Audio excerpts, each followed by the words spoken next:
Yung nagka-open up kami doon, ano yung nangyayari sa akin sa TP. So yun, sabi ko, nasanay kasi ako na yung attention noon, nung wala pa si Kidlat, nasanay ako na yung attention ni Daddy Kong ay nakatuon sa akin. Siyempre, kahit sino naman na, kunyari, may nag-manage sa'yo. Ayun, nakatutok siya sa'yo. Simula pagpasok mo. After nun, siyempre, hindi lang naman ikaw yung artist na i-manage niya. So that's why, may darating na panibagong artist na mas pagtututukan niya ng pansin. Yun yung naramdaman ko kay Kidlat. Sabihin nyo nang mababaw ako, pero siloso po talaga akong tao. Pasensya na kayo. Alam kong wala akong karapatan magselos doon dahil alak ni Daddy Kong si Kidlat. Yun yung sinabi ko sa mga nakasama kong influencers. Ano raw? Sa mga hindi ka pala nakakilala, siya po si Siljan. O kilala sa mas tawag na kulog. Siya yung dating tanga. O di ba? Sinabi mo na rin na wala kang karapatan magselos. Tawa naman, wala kang karapatan. Sino ka? Para bigyan pansin ni Kong. Sinayang mo lang yung pagkakataon na binigyan ka ng pag-asa na makilala, sumikat. Pinakanta ka pa nga dun sa Wish Bash, di ba? Sinayang mo yung opportunity na ibinigay ni Kong sa'yo. Ang daming gustong maging vlogger, ang daming gustong sumikat.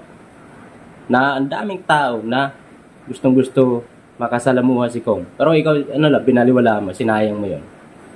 Sayang talaga. May talent naman itong taong tino, may talent. Kaso nga lang may attitude. Attitude problem, kaya ganyan yung nangyari sa kanya. Alam mo, Siljan, kulog ha. Ito lang sabihin ko sa'yo. Mas gusto pa namin si Kuya Inday kaysa sa'yo. Totoo lang. Di ba? Tignan mo naman ginawa mo yan. Tapos ngayon, gaganyan-ganyan ka. Ang dami mong sinasabi, ang dami mong kwento. Kaysa ganito, ganyan, ganyan. Di kasalanan mo naman di ba? Ang problema na sa'yo, wala kay Kong. Di ba? Alam mo yan sa sarili mo na ikaw ang may problema.